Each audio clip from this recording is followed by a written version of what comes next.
the heart of our nation's capital in Washington, D.C., bringing compelling interviews, insightful analysis, taking you beyond the headlines and sound bites into conversations with our nation's leaders and newsmakers, all from a biblical worldview. Sitting in for Tony is today's host, Jody Heiss. Iran is very much intent. They want very much to make a deal. So far, they haven't gotten there. We're not satisfied with it, but we will be. We will be either that or we'll have to just finish the job. That was President Trump earlier today at the White House having a cabinet meeting addressing the situation in Iran.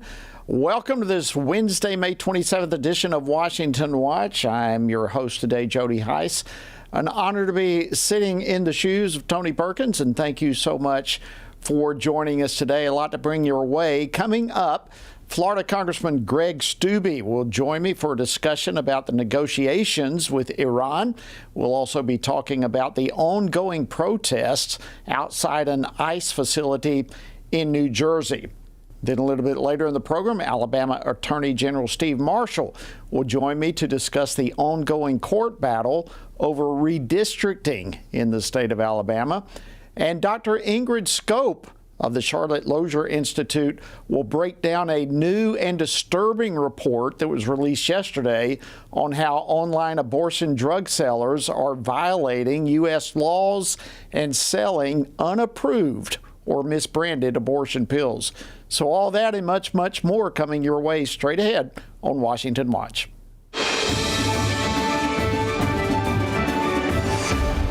Let's start this evening with some election news. All the candidates that were endorsed by President Trump have won key races in the state of Texas. And joining us now to discuss this is Washington Watch reporter Mary Stackhouse. Mary, we talked about it yesterday, how critical these races were. What's the latest? What went down yesterday in Texas? Well, Jody, the big race of the night was the race for Senate. Texas Attorney General Ken Paxton defeated four-term Senator John Cornyn yesterday. Paxton won with 64% of the vote. Here's what he said yesterday after his victory. Tonight, we just sent a Texas-sized message to Washington. I said it in March, and I'll say it again now. Today, change was on the ballot, and change won. We just proved that this Senate seat doesn't belong to Washington. It belongs to you, the hardworking men and women of this state.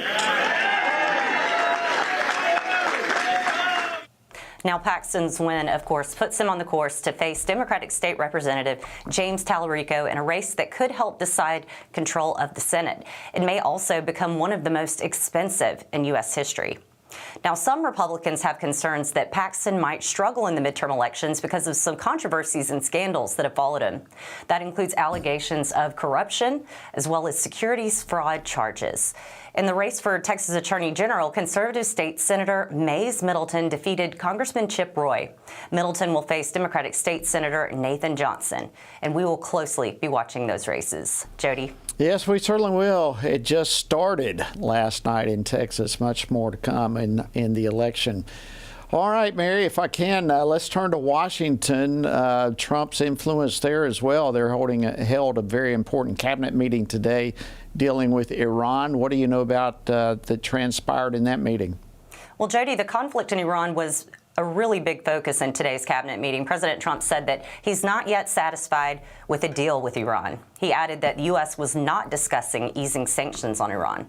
During the meeting, President Trump was asked by a reporter whether he'd accept a short-term deal that allows Iran and Oman to control the Strait of Hormuz. Here's what he said.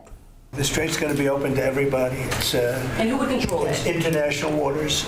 Nobody's going to control it. We're going to watch over it. We'll watch over it, but nobody's going to control it. That's part of the negotiation that we have. They would like to control it. Nobody's going to control it. It's international waters, and Oman will behave just like everybody else, so we'll have to blow them up. They understand that. They'll be fine. President Trump also said that he was not comfortable with Russia or China taking Iran's stockpile of highly enriched uranium. And finally, when asked about rising gas prices, he said that gas prices are going to come back down. Jody? Everybody's looking forward to that. Thank you, Mary. More news out of Washington. I saw earlier that the Trump administration has proposed giving federal agencies the option to require employees to sign non-disclosure agreements. What's that all about? So, Jody, this is about preventing employees of federal agencies from sharing confidential information with journalists. The Office of Personnel Management, which is the Human Resources Office for the U.S. government, they released a draft NDA designed for federal agencies to use with both new and existing employees. Under the draft agreement, the administration could pursue civil and criminal penalties against employees who violate it. Now, it's the agencies who would decide whether to require an NDA. Former government employees would need written permission from an authorized agency official to speak to journalists about the information the Trump administration deems confidential after leaving their jobs. This move has drawn some criticism from press freedom advocates. Jody?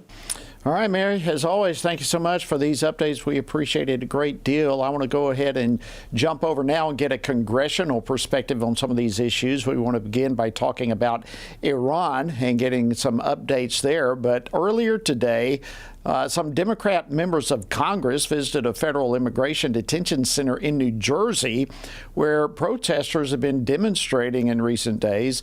In fact, last night, some fresh violence erupted outside the Newark-based Delaney Hall facility where some detainees there are actually reportedly on a hunger strike. But joining me now to share his thoughts on all that's going on these issues is Congressman Greg Steube. He serves on the House Ways and Means Committee as well as the Permanent Select Committee on Intelligence.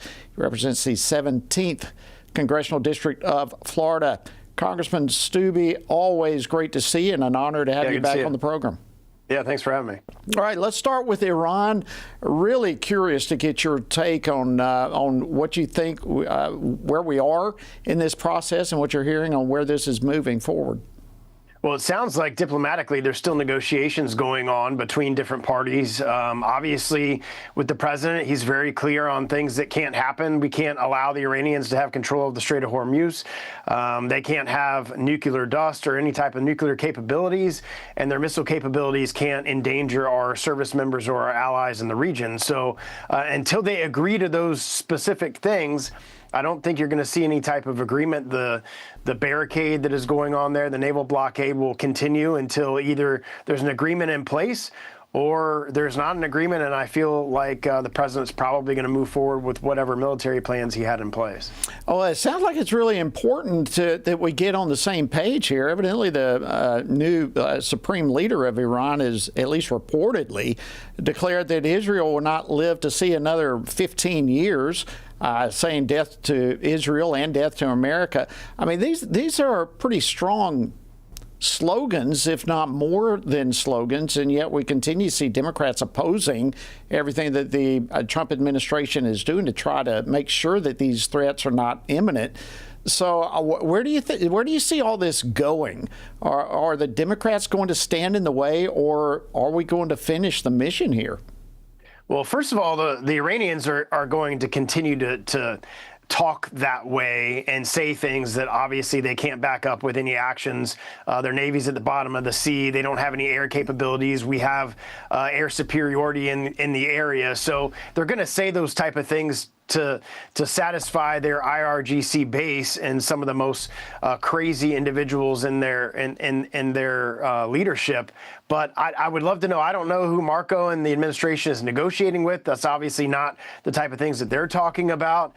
The president's going to have to be very cautious with believing what they're saying. So I wouldn't take anything at their word. I would take it as, okay, you have to give us access to the nuclear dust, or you have to give us access to these nuclear facilities, or you have to allow NATO or one of these other organizations to have access to it. You have to end the state sponsor of terrorism. You have to open the Strait of Hormuz. And until that point in time, obviously, we're not going to do anything on our end. So I think seeing actions from them would get us to a negotiating place. But as you said, the things that their leader is saying, it doesn't sound like there's going to be any type of agreement anytime soon. Yeah, it looks like their heels are dug in pretty tight on this. Let me turn with you to what's happening in New Jersey. What's your take on what's unfolding there?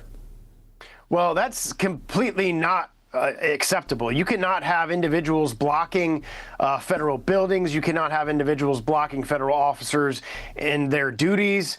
Those are all things that they shouldn't be allowing to happen. I know that Secretary Markwayne Mullins obviously taking a different approach than his predecessor, but those are full stops, in my opinion. You cannot impede law enforcement's work. You cannot protest by stopping the work of our law enforcement officers. You can't injure law enforcement officers.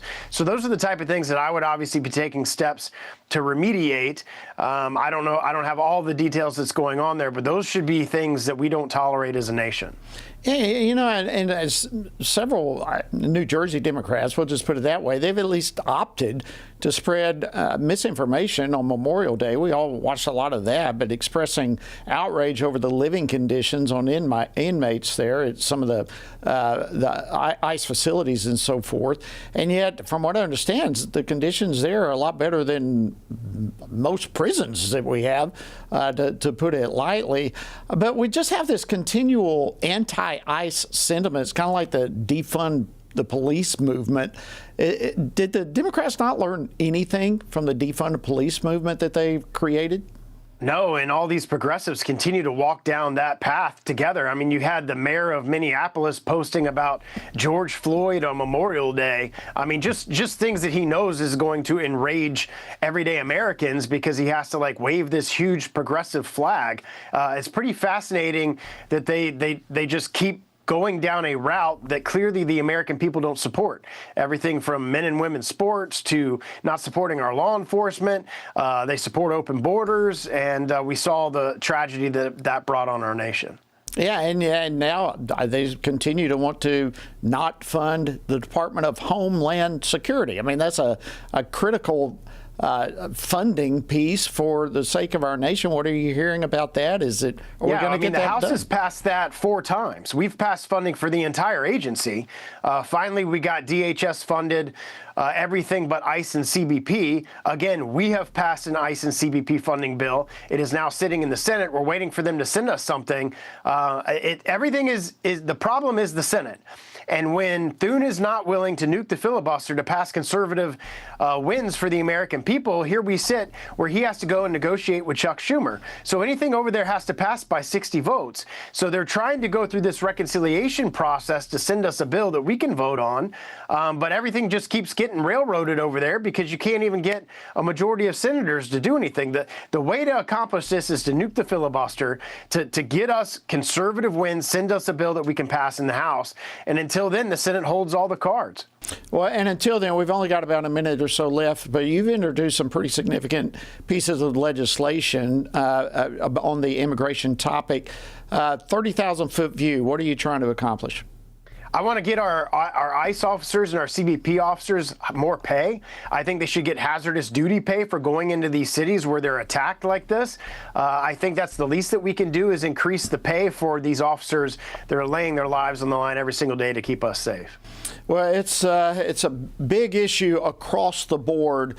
Congressman Greg Steube of Florida, it's always an honor to have you on Washington Watch, and we appreciate all you do, not only for the great state of Florida, but for our country. Always an honor to have you on the program. Yeah, thanks, Jody. All right. Okay, friends, we've got much more coming your way. Coming up next, we will be talking about yesterday's decision by a 3-judge panel, a federal panel, that struck down Alabama's 2023 congressional map. This is, they were going down the same path of Louisiana. Well, Alabama Attorney General Steve Marshall will be joining us right after the break to give us the latest on what's happening in Alabama. So don't go away. We'll be right back. Join us for a time of prayer, inspiration, and action at this year's Pray Vote Stand Summit at Cornerstone Chapel in Leesburg, Virginia. Hear from Christian leaders, issue experts, and government officials as we work together to build a foundation based on biblical truth. Early bird special tickets are on sale for $69 when you register by June 15th. To register, visit PrayVoteStand.org. That's PrayVoteStand.org. Exodus chapter 9, verse 1 says, "Thus says the Lord God of the Hebrews, let my people go. that they may serve me. You see, America has freedom for a purpose. The question is, are we living by that purpose today? In Scripture, deliverance and freedom is never an end in itself. It is a liberation unto obedience, to worship, and to a covenantal relationship. God's demand to Pharaoh was not freedom for freedom's sake, but freedom so his people could identify with and belong to and serve him. Freedom that is not used to serve God will not endure. One of the founders actually echoed a similar warning. Thomas Jefferson wrote, "Indeed, I tremble for my country when I reflect that God is just and his justice cannot sleep forever." See, the founders understood we as a nation would be accountable to God for what he had granted to us. They sought freedom for a purpose. And that freedom was given to us as a nation for that same purpose, to serve God, to honor him, and to live as a people under his authority. In this 250th anniversary year, we must ask the question, are we living by that purpose today as a nation? Lord, we thank you for the godly foundation and heritage of our states. Lord, we would return to an understanding of the freedom that you've granted to us, that freedom has a name. His name is Jesus. And freedom has a purpose. It is to honor and glorify you. And I pray that our nation would return to that understanding of the purpose of the freedom that you have granted to us. We thank you, Father. By faith, we pray that we would return to that purpose. In Jesus' name we pray. Amen.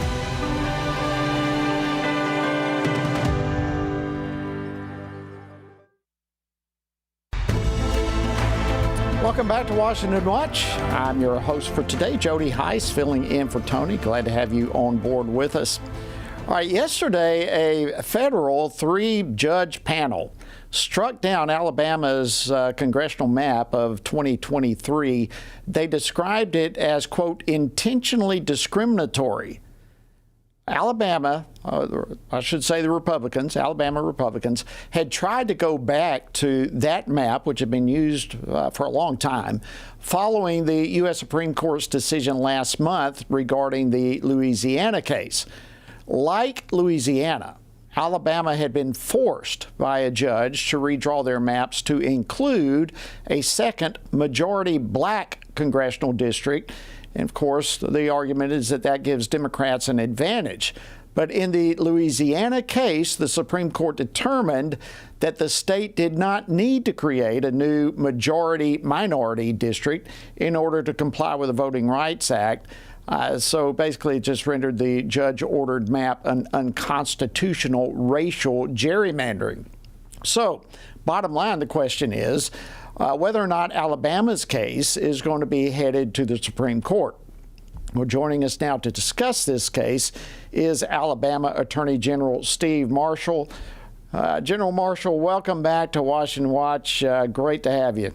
Always good to be with you, Jody. All right, complicated deal going on here, but you always do such a great job at just breaking it all down in understandable messaging and a way for us to all to grasp. So what's your reaction to yesterday's decision by the 3-judge panel?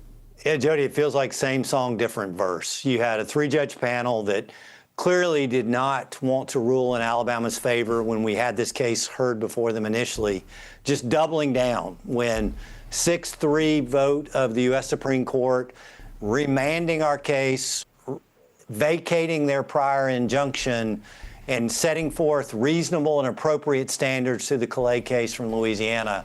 But yet they didn't want to acknowledge that race should not be a basis for drawing maps, that the legislature has the responsibility and the right to be able to draw for partisan reasons the maps for their states. And we can see no greater example than what goes on in New England. But yet they want Alabama to be different. And we hear this as a majority-minority district. Let's call it what it is. It is a Democratic district that they want Alabama to be compelled to draw. We've taken this fight back to the Supreme Court and looking forward to their decision next week. Yeah, it's going to be interesting. You know, you look at both of these cases, Louisiana and Alabama, that just has so many similarities there. But is there anything different about the Alabama case that would somehow explain yesterday's decision? No, I think it's the three-judge panel which explains that decision. Look, our legislature, in response to the initial order that the three-judge panel came, said they were going to do two things. Number one is to maintain the integrity of the Gulf Coast, the district that had been together for over 50 years in our state. And then they also responded to a criticism of the three-judge panel to make sure that we didn't somehow or another separate many of the counties that are in Alabama's Black Belt. They did that, and they did it in a way that was completely within their authority, but yet, here again, the three-judge panel didn't feel like it was enough. We think it clearly complies with Calais. Well, we also believe the three-judge panel is trying to run out the clock and not allow Alabama to do what other states have done, is to be able to have a map in place that clearly reflects what the legislature intended. Yeah, running out the clock. That leads to my question I have. Does this mean that Alabama will have to stick to this judge-ordered congressional map for the 2026 midterms? Not yet, Jody. We had our legislature come in just a few weeks ago where they were able to pass a bill that Governor Ivey had the authority and then push the primary dates for 4 of the congressional districts back to August. So there still is time for us to be able to get a remedy from the Supreme Court and prevail. But there's no doubt the path of the plaintiffs and the three-judge panel is to cause significant delay so that Alabama can't win, even when we know we're right on the law. Wow, unbelievable, all this is taking place. Turning to another topic real quickly, yesterday Vice President Vance held a roundtable event with more than a dozen or so state attorneys general to discuss the issue of widespread fraud within federal benefits and various government programs. I understand you weren't able to attend, but certainly you're going to be a part of this whole White House effort. So what's your take on what this administration has done so far on this massive fraud issue? Well, I think I love the leadership that we're seeing from the vice president and the team that he's put together to be able to combat it. Look, we've seen what was going on in Minnesota. We've seen what was happening in California. And interestingly, Jody, Democratic AGs were invited to that same meeting, and it won't surprise you that none of them attended. We have a responsibility, the taxpayers of this country, to root out waste, fraud, and abuse. We know what's going on in the system. This administration's made it a priority, and we stand with them, looking forward to best practices, delivering results to the people across the country. Yeah, I'm glad you brought that up because I think that needs to be underscored that no Democratic AGs showed up for that meeting. But this absolutely should be an issue of concern to everyone. I mean, as taxpayers, period. Democrat, Republican, Independent, it does not matter. This is an issue of critical importance for everyone. Do you anticipate that Democrats will eventually come on board to help? Well, let's sure hope so. It's their legal responsibilities, the chief law enforcement officers of their state, to not only ensure that taxpayer money is spent appropriately, but also hold those accountable who violate the laws, not only federally, but also state law. My hope is that they will see the wisdom of that, but yet we haven't obviously seen a whole lot of action in Minnesota or in California yet. I can tell you that my Republican colleagues stand united in wanting to be able to fight this issue. Yeah, I mean, this is a huge issue. You bring up Minnesota, some of these other places. We're not talking pennies here. Vice President Vance revealed yesterday that his anti-fraud task force has exposed literally billions of dollars in fraud just over the last couple of months in the crackdown. So America really does need this, doesn't it? Oh, it absolutely does. And look, this should not be a political issue. When someone's stealing taxpayer dollars, that should be one that both Democrats and Republicans can unite around. And look, the American people are asking for us to deliver results. This is an area in which we can make dramatic impact. Well, we absolutely need to make dramatic impact. Waste, fraud, and abuse. I know when I served on the Oversight Committee, that was the issue, to deal with waste, fraud, and abuse. And the more this stuff is exposed, the more horrifying it is just how widespread the problem is. I want to thank you so much for joining us, Alabama Attorney General Steve Marshall. Blessings to you. Always great to have you on the program. Thank you, Jody. All right, coming up, we'll turn to another area where the Trump administration has been turning things around. And there are a lot of places where that's been happening, but this time we're going to be talking about illegal immigration. Yeah, you've heard a lot about that lately. Well, you're going to hear some more about it, hopefully in a way that will open your eyes and bring some illumination. So stick around with us. We'll be back right after this break.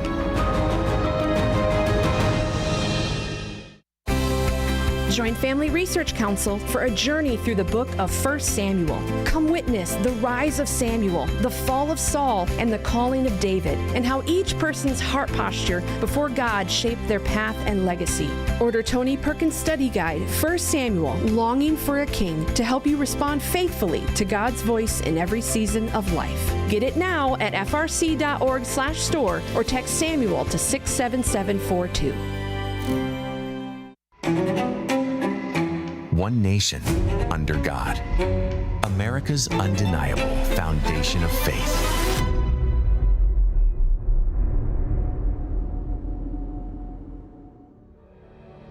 The United States Capitol, an iconic symbol of the American Republic. But few know that this building at the heart of our nation's government was once something more: the largest church building in America. Since its inception, and for decades following, several rooms throughout the Capitol, including the House and Senate chambers, were used to host church services weekly. These services were filled with individuals from all levels of government. The attendance was so pervasive that often it was standing room only. Quote, "Going to the Capitol on Sundays was then one of the most common things in Washington." Margaret Bayard Smith. This practice was not merely accepted, but encouraged. Quote, "I consider it as one of my public duties as a representative of the people to give my attendance every Sunday morning when divine service is performed in the hall." President John Quincy Adams. Housing worship at the center of our Capitol was a living representation of the role that biblical principles played as a cornerstone of our nation's foundation of faith.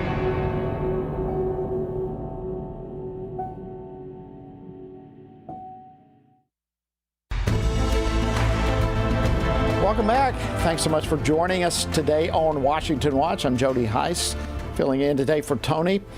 Last year, the U.S. Border Patrol encounters with migrant crossing at the southern border fell to the lowest levels in more than 50 years. In fact, earlier today, President Trump highlighted how there have been no illegal aliens released at the border in the last 12 months. Now, obviously, that is a drastic change from the last administration, which had a catch and release policy that released apprehended migrants into the United States. Well, while all the drop in this and other immigration figures does not come really as a surprise to us, what do we know about the impact of the president's immigration policies? It's a very important question, and here now to discuss this and more is Mark Krikorian. He's Executive Director of the Center for Immigration Studies. Mark, as always, great to see you, and welcome back to Washington Watch. Glad to be here. Thanks for having me. All right, let's begin. I kind of highlighted some overarching stats at what's been happening at the border over the last 12 months, but give us an overview of the immigration policies that President Trump and his administration have in place, particularly in this second administration. Well, like you said, the thing that gets everybody's attention, it's like the most dramatic change, is at the physical border with Mexico. We're not letting people go anymore. They're resuming wall construction. So there's still illegal aliens going to try to cross. There's no question about it. That's never going away. But I would say it's actually better than just the best, not just in the past 50 years. I think, and it's something not hard to prove, but I think the level of illegal crossings is probably the lowest level since the 19th century. Yeah. And I say that because we now know we have eyes on the border in a way that we never did back then. So that's a huge plus. There are other things that are harder to see. Things, for instance, like just recently announced, it was either today or yesterday, that the State Department now has made agreements with 20 countries to deport people who are illegally here, but whom we can't deport to their home countries for one reason or another. Usually their home countries won't take them back. So we pay, Cameroon and Africa or somewhere else to take the illegal aliens. This is a powerful thing because until this administration, if your country wouldn't take you back and you were, say, finished your jail sentence, we just had to release people into the country. It was ridiculous. And that's a huge change we've seen. The big thing that we haven't seen enough of yet from this administration is work-related enforcement, making it harder for illegal immigrants to get jobs, making clear to businesses that if they hire illegals, they're going to be in trouble. And there's a whole bunch of different ways you go around that. That's what I'm waiting for to see. Tom Homan, the border czar, has said that they're putting together a broad strategy rather than just sort of going after, raiding the Denny's and then everybody just goes across the street to the Golden Corral to work. Yeah, let me come back to that. I want to get on that issue, but before we jump too far ahead, I personally have been in every sector across the southern U.S., every one of our sectors. I've seen the mass influx of illegal aliens, and I've seen what happened when the Trump administration put a stop to it. Incredible what you're saying, and I agree. Before we get to the labor issue, how does what's happening now compare with the previous administration? Real quickly, and then I want to get to the labor issue. It's night and day. I mean, the Biden administration let in, and I mean took into custody and then let go 6 million illegal border crossers. That's on top of the gotaways, the people who got by the Border Patrol, because the Border Patrol was so busy acting as a Walmart greeter at the border for illegal aliens, they couldn't control the border. So it's night and day. It's the sharpest contrast in policy on anything I've ever seen in any area of policy, not even just immigration. Absolutely. I agree with you 100%. I've seen it with my own two eyes. All right, let's go to the labor market issue. Where do you see this going long term? See, the reason it's important to make illegal aliens unemployable is that's what's drawing most illegals. And most illegals aren't public safety threats. Even though they've committed all kinds of crimes, ID theft, tax fraud, you name it, most of them are just normal schmoes, hanging drywall, whatever, washing dishes. They're just regular people. They just have no right to be here. If we just focus on criminals, then the people who aren't criminals are going to say, look, well, I'm not a rapist. I'm just doing a job here. So I'm not going to pack up and leave. The way you get self-deportation to ramp up is to make it impossible for illegal immigrants, as impossible as you can, to get jobs, to get bank accounts. This is something the administration is doing, making it hard for banks to give accounts to illegal aliens. All of those things so that it's impractical to live here as an illegal immigrant, so more people will decide to pack up and go back home. We've only got a matter of seconds, literally probably 30 seconds by the time I finish this last question, but there's so many major issues. We had a birthright citizenship coming up at the Supreme Court, all this sort of thing. What's the chances of, do you think, of justices invalidating the president's directive on immigration policy? About 30 seconds.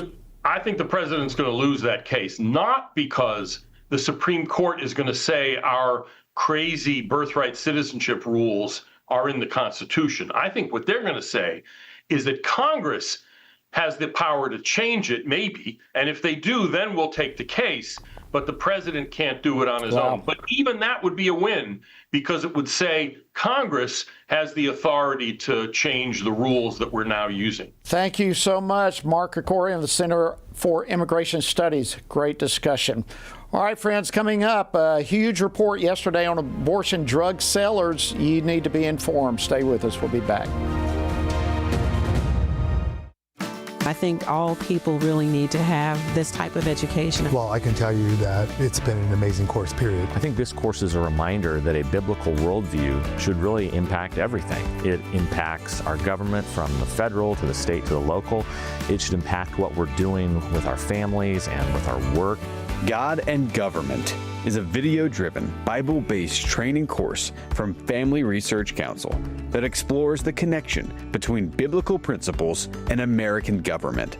In this 6-session video series, FRC President Tony Perkins equips participants with a practical understanding of civil government from a biblical worldview.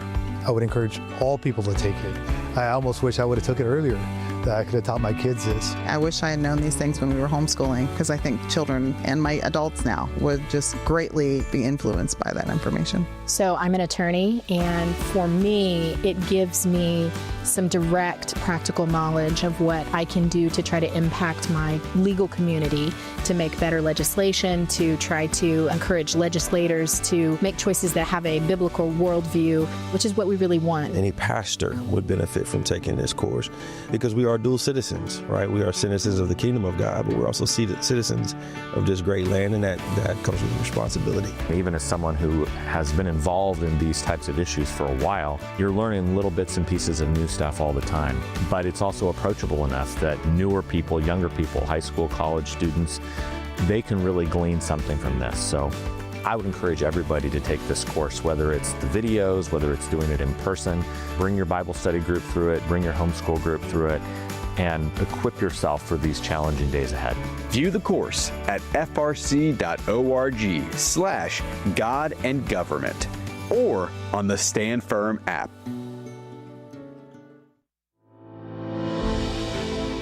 When in the course of human events it becomes necessary for one people to dissolve the political bands which have connected them with another, and to assume among the powers of the earth the separate and equal station to which the laws of nature and of nature's God entitled them. A decent respect to the opinions of mankind requires that they should declare the causes which impel them to the separation.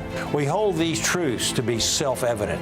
That all men are created equal. That they're endowed by their Creator with certain unalienable rights. That among these are life, liberty, and the pursuit of happiness.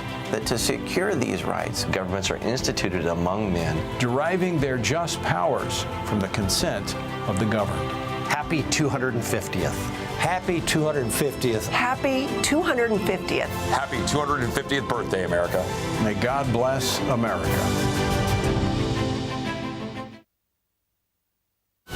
The following segment of Washington Watch is underwritten by Patriot Mobile, a champion of First and Second Amendment rights, military, veterans, first responders, and a strong supporter of the sanctity of life.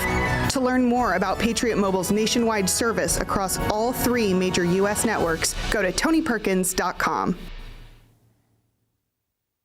Welcome back to Washington Watch. Great to have you joining us today. I'm Jody Heiss. An honor, as always, to be filling in for Tony when given that opportunity. For those of you who have been watching the program for some time, you know, we love to keep you updated on our Pray, Vote, Stand Chapters initiative as it's growing. And I want to take a moment to welcome our newest member. This week we want to welcome actually our second chapter now in the great state of North Dakota. This area covers the Burleigh and Morton counties area. And so we want to say congratulations to that new chapter. We are so excited to have them join this growing initiative of gatherings.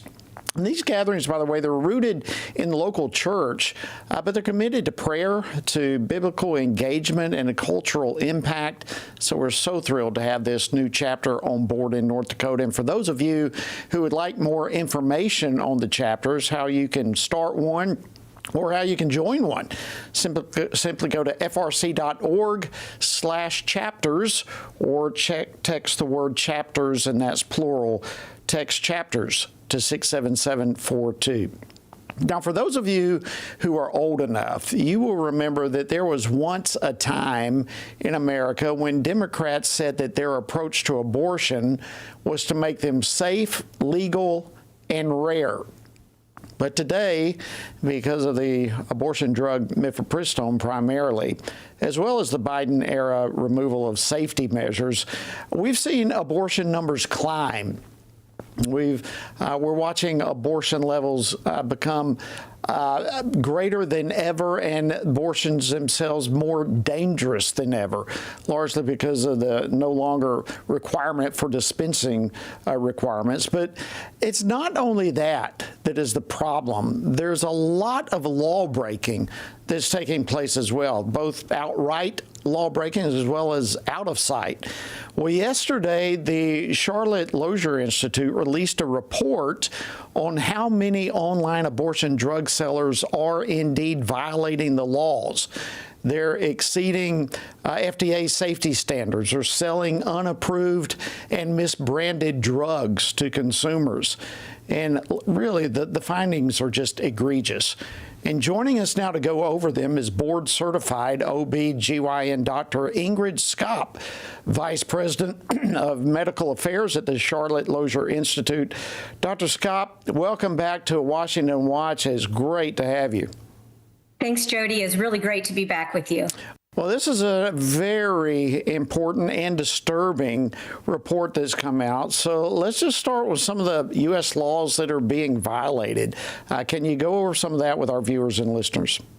Yeah, absolutely. So this research was done by my colleague, Mia Stupert. And what she did is just went online, as any woman in crisis might do. And she easily was able to find companies that would sell these drugs.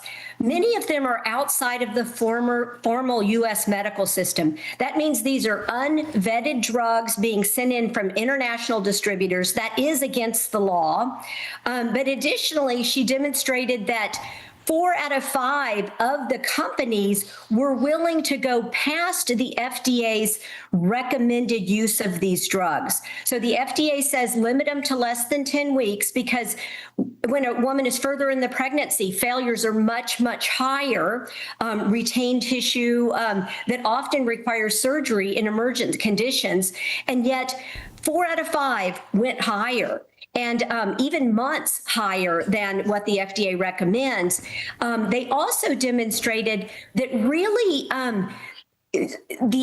there's very little screening that is going on. There is no confirmation of who is ordering the drugs. So none of the companies required an ID to determine whether the person who said they were a woman seeking an abortion was actually that woman. So of course we know that men are getting these drugs, and that's why how they're able to do it so easily.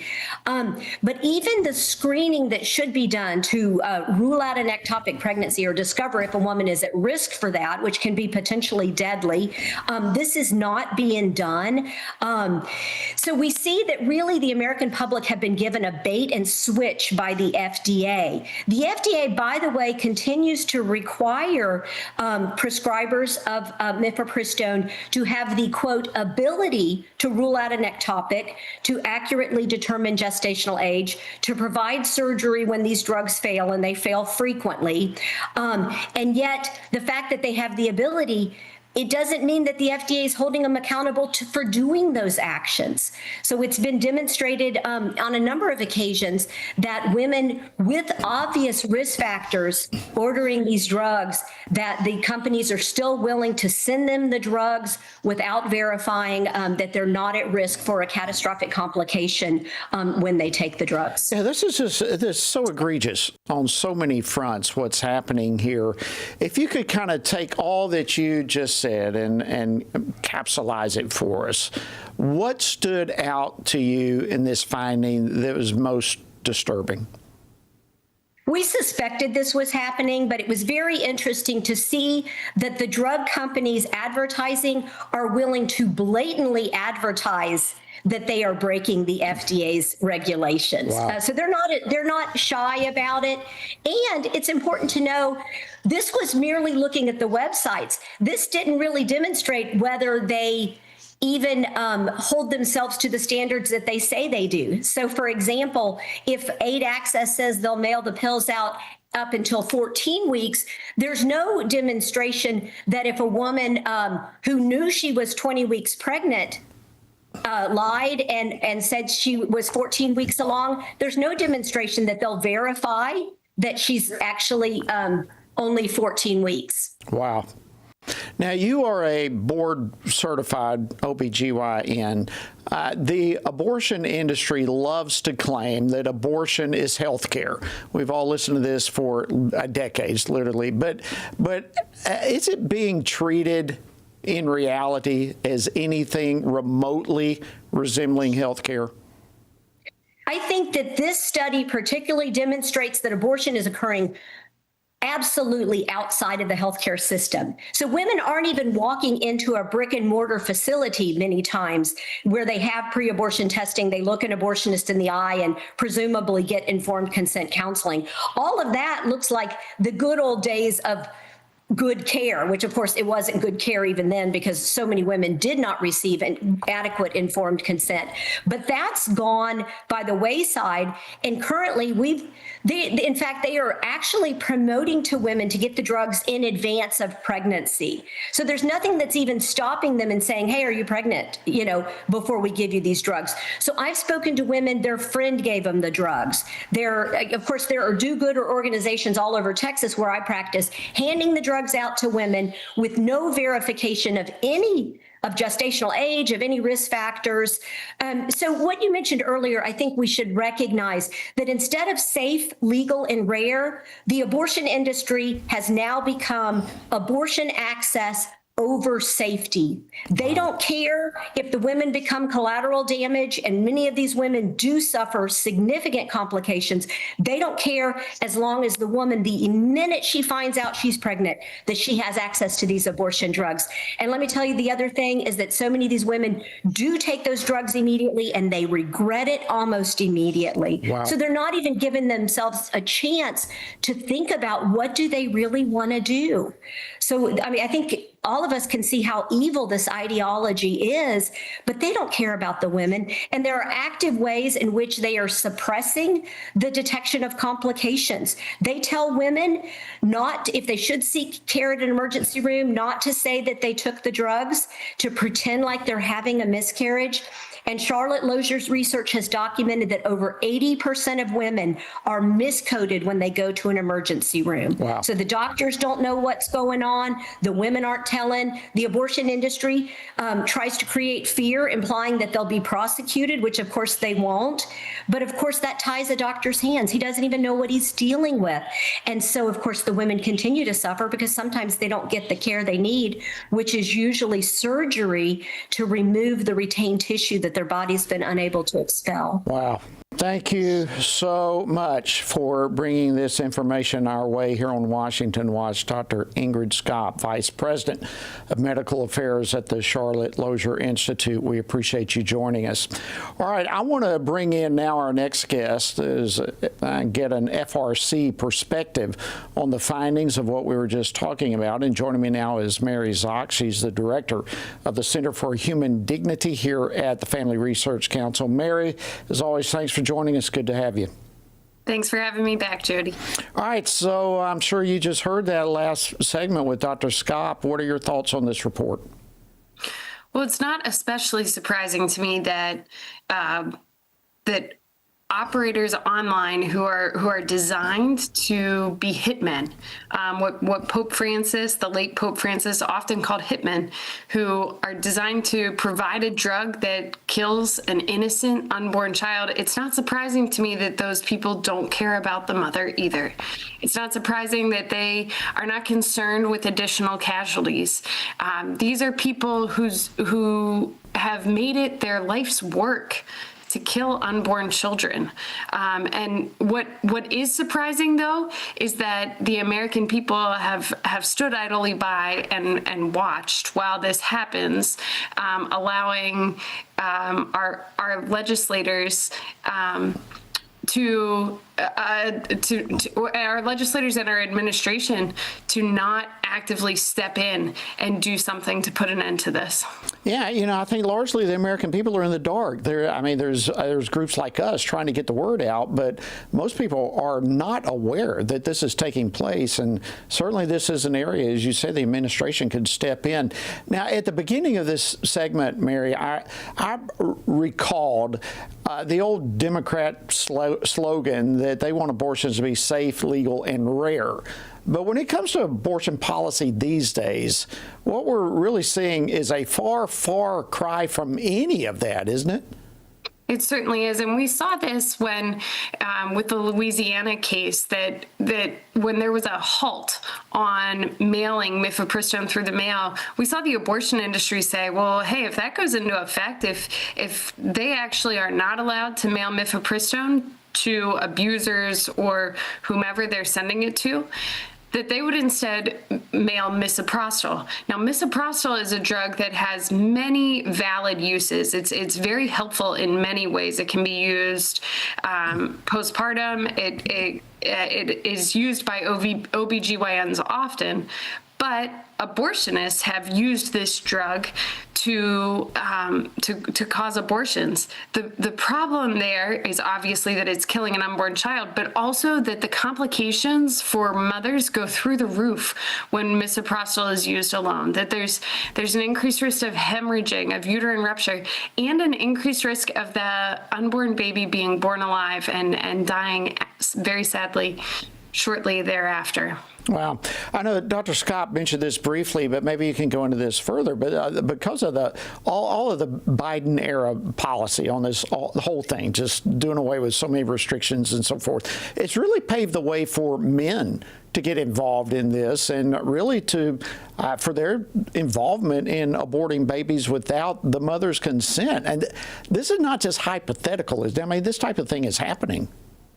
You're exactly right. And FRC, we put together a report, a timeline of everything that has happened with mifepristone, where you can review some of the cases of abuse like this. We have instances of men sprinkling the abortion drugs on their girlfriend's pancakes and forcing her to take them that way. We have instances of men holding a gun to their girlfriend and telling her she'll have to take the pills. We have ones of men who are slipping it into women's hot chocolate, others who have put it in their water bottles. These are situations that are 100% enabled by the current way that the laws surrounding the mailing of abortion drugs are not enforced, and that the FDA regulations surrounding abortion drugs are not anywhere near safe for anyone. Certainly not safe for the unborn child, but also not safe for the mother. Wow. All right, Mary, we've got a couple of minutes left. Let's try to hone this down. What is FRC pressing for? What needs to come about to correct all of this? Well, first, obviously, we are working for the day when no unborn child is killed through abortion. That is obviously our ultimate goal, and we will do whatever we can to save lives along the way. The first way that we're working on this is we would love to see the enforcement of the Comstock Act. The Comstock Act prohibits the mailing of any drug that is intended to cause an abortion, and this is a long-standing federal law. It's obviously being violated all over the country, but where it's most egregious that it's being violated is when it's pro-abortion states who are mailing abortion-causing drugs into pro-life states, states where the people have stood up and said, we want to protect unborn life in our state.